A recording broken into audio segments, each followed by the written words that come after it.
Betsaida González Britton, de la Unión Nacional de Centros Educativos Particulares, nos acompaña. Bienvenida, buen día. Buenos días.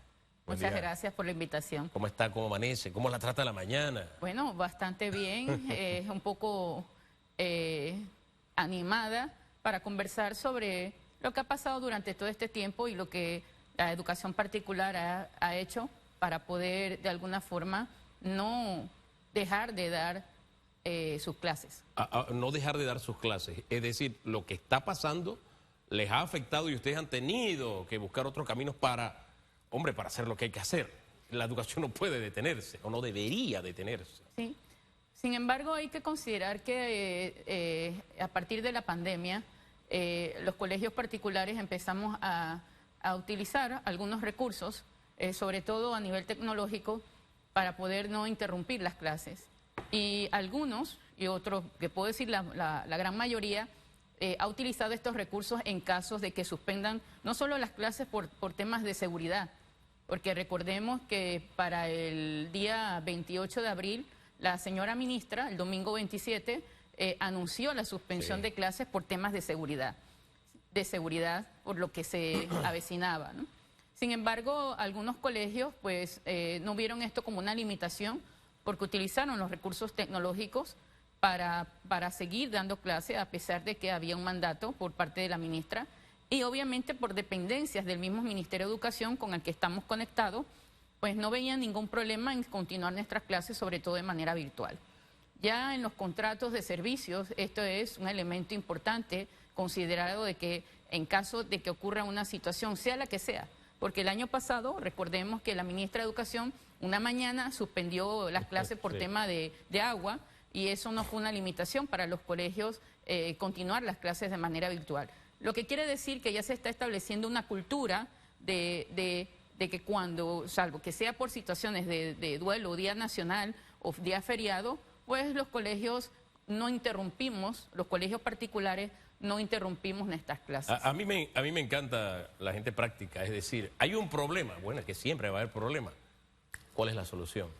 Entonces, surge una situación, ¿cuál es la solución? No detengamos las clases, vamos a seguir con el sistema de enseñanza-aprendizaje de manera virtual, ya que tenemos la herramienta.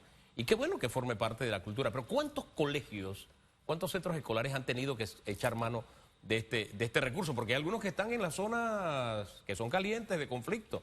¿Tienen ustedes ese balance? Podemos decir que las zonas de conflictos, por ejemplo, Panamá Oeste y algunos sectores de Panamá Centro, podemos decir no un 100%, pero vamos acercándonos al 100% que la mayor parte de las escuelas han recurrido a este remedio en caso de que la situación se vuelva tensa. Así, es decir, de manera ocasional, no es que permanentemente lo están haciendo. Definitivamente que los primeros días todos estábamos inseguros y muchas veces los directores de colegio toman decisiones no solamente por la seguridad de los estudiantes, sino también para garantizar la llegada de los docentes al colegio. Y también para la tranquilidad de los padres de familia utilizar este medio para no interrumpir las clases. En casi este mes de paralización, ¿qué información ha recibido la Unión Nacional de Centros Educativos Particulares, por ejemplo, en el área de Bocas del Toro, donde hay más de 20 cierres a lo largo y ancho de esta provincia? Es más, ni las ambulancias, y así lo han denunciado en redes sociales y han quedado evidenciados en algunos videos, pueden trasladarse de un punto a otro. ¿Qué pasa con esos chicos que se transportan diariamente en un busito colegial hacia esos centros educativos particulares? ¿Están impartiendo clases o han retornado a la virtualidad? Mayormente no hay muchos miembros, pero sí podemos decir que el alcance a nivel particular, en los colegios particulares atendemos básicamente el 10% de la población.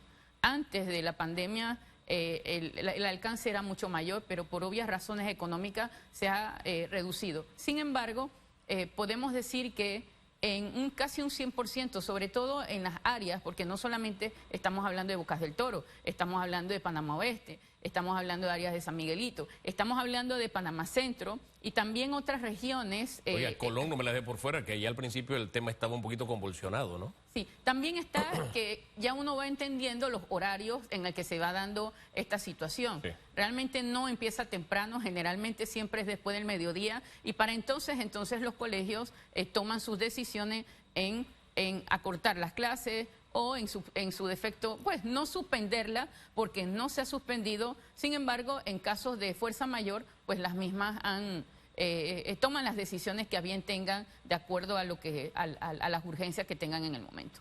¿La Unión Nacional de Centros Educativos Particulares puede tomar alguna acción en el caso de algunos docentes? Porque es sabido, hay docentes que, por ejemplo, en horas de la mañana imparten clases en un centro educativo del Estado y tienen todo su derecho, pero en horas de la tarde van a un centro educativo particular. Están en huelga, pero es en huelga, se van a la huelga en el sector público, pero deben dar clases de forma obligatoria en el sector particular.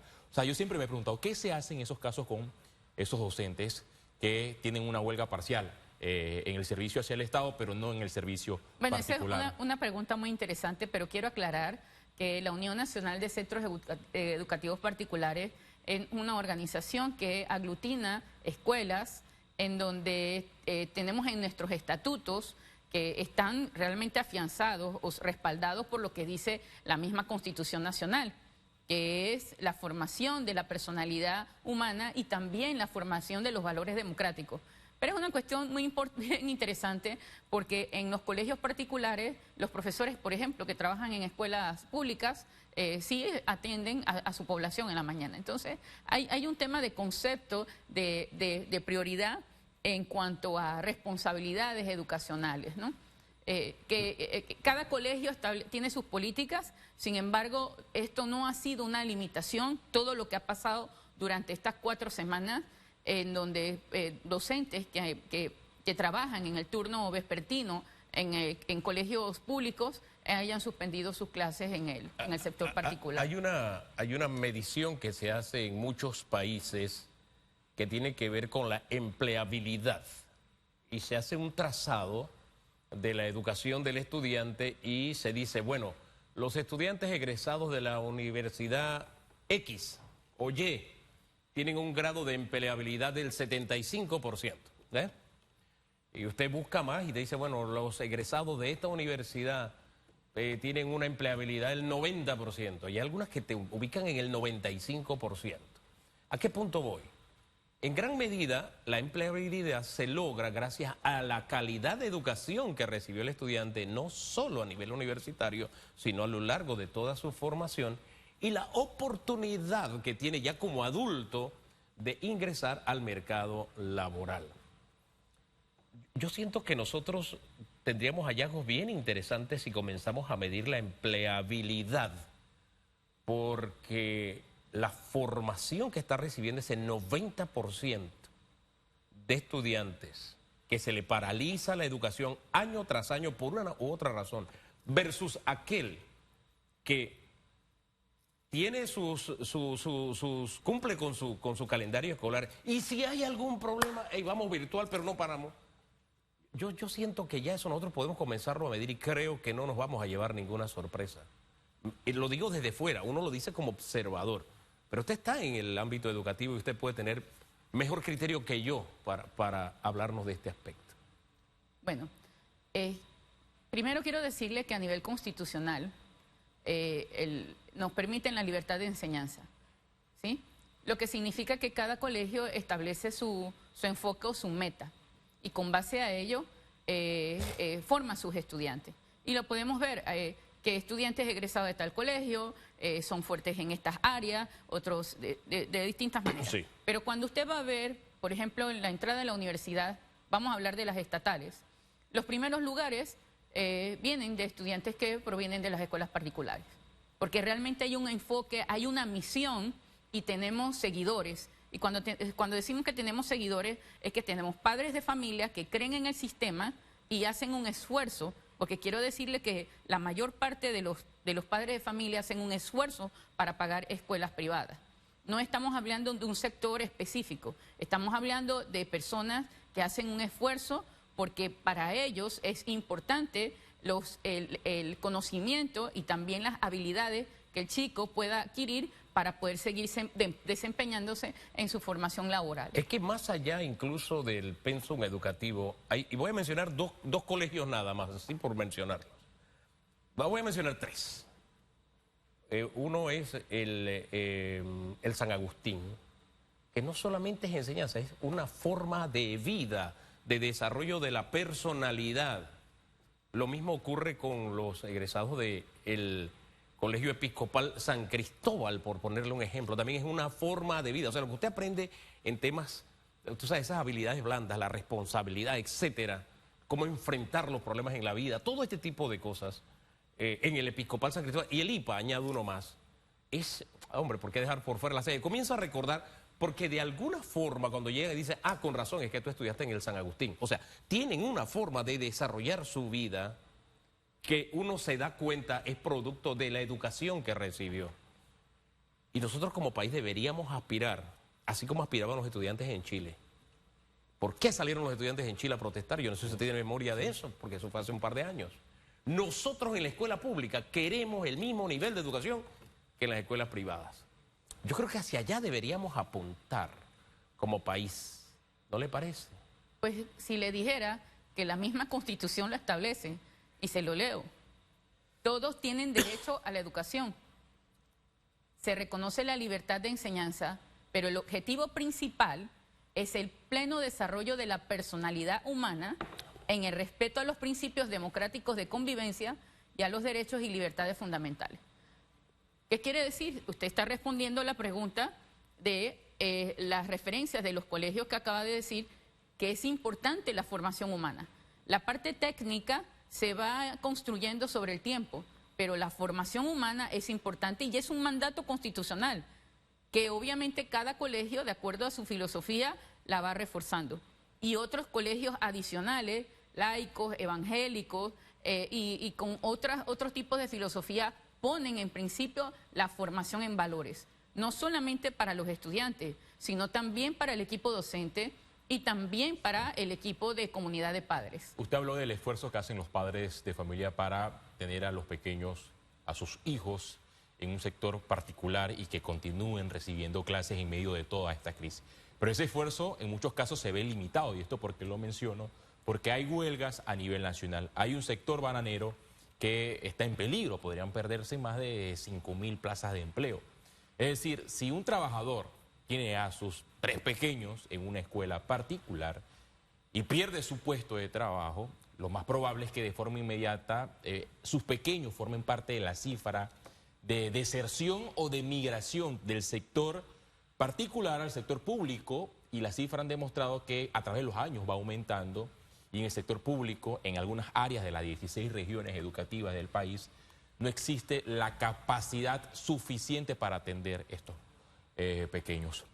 ¿De cuánto asciende la cifra de migración de los últimos años desde los estudiantes del sector particular al público por toda esta crisis y el desempleo que ha rodeado a Panamá? Pues podemos decir que en los últimos 5 años, nosotros, o antes del 2020, en el 2019 los colegios particulares atendíamos cerca del 18% de la población educativa. Hoy estamos en un 10%. Ya podemos ir contando el crecimiento que ha habido por el impacto económico. Definitivamente que con esta situación de sectores en huelga van a verse mucho más afectados, porque van a ir a un sector en el que las limitaciones en cuanto al tema de ir a los puestos de trabajo, porque hay principios que establece la Carta Magna y también el texto único de educación. ¿Cuál es el objetivo principal? Lo estamos dejando de lado. Entendemos de que hay principios democráticos del cual todos tenemos que honrar y tenemos derecho, pero también tenemos que medir lo que podemos perder en este sentido. Todo lo que podemos perder. No solamente el hecho de que las personas pierdan su trabajo, que no solamente es exclusivo del sector bananero. Sí. Estamos en un sector privado que cada día está produciendo menos y que las empresas fríamente pueden tomar la decisión de empezar a cancelar trabajo y verse mucho más afectado el sector. Ya un compañero vino aquí a hablar acerca de toda la situación, el impacto económico que se ha tenido con respecto al tema del no pago. pero las escuelas particulares siguen dando clases a pesar de toda esta situación. Entonces, en principio, es noble el trabajo y la misión que tenemos de formación de los muchachos, y que el principio que dice la Carta Magna, el principio que dice el texto único de educación, que es desarrollar la personalidad, es nuestra bandera. Fíjese que ahora que cita la Constitución, que nos plantea lo grave que es la migración, oye, ha caído prácticamente la mitad se ha tenido que cerrar de colegios particulares, prácticamente. Y veo todo el panorama, me quedo pensando en una frase que se ha acuñado en los últimos años, que un educador protestando también está educando. Yo no sé, yo siempre que escucho cosas como esas me digo, si eso es verdad, los países del primer mundo deberían entonces copiar esa fórmula, o los países que logran mayor nivel de índice académico, de seguro se van a copiar de esa fórmula. Pero tristemente sabemos que no es así. Y aquí viene entonces el tema de la conciliación de los diferentes derechos. Aquí siempre hemos planteado, a través del ejercicio del periodismo por más de 30 años, desde el momento que usted le cierra la vía a alguien para que no pase, usted tiene una protesta violenta. Y si nos vamos por ahí, es de la negación de los derechos que también están en Constitución, desde libre tránsito, salud, trabajo, educación, en fin, todas. Una última frase de cómo podríamos crecer como sociedad y como país, madurar, para que pudiéramos conciliar ese derecho de la educación que usted dice, sí, está en la Constitución, pero en la realidad vemos otra cosa. ¿Cómo logramos conciliar todos esos derechos? Protesta, educación, tránsito, educación, vida, versus el derecho que también se tiene a la protesta. Para que todos salgamos ganando como país. Voy a decirle en principio cómo trabajamos los colegios particulares. Tenemos una meta, tenemos una misión, tenemos una visión, tenemos valores. Y sobre la base de ello es que tomamos personal y de esa misma manera podemos entonces darle el ejemplo a los estudiantes de qué es primero, las obligaciones o los derechos. Esa es la gran pregunta. Ajá. Es la pregunta que no solamente es para el sector particular, sino para todos ciudadanos. ¿Qué es primero, las obligaciones o el derecho? ¿Sí?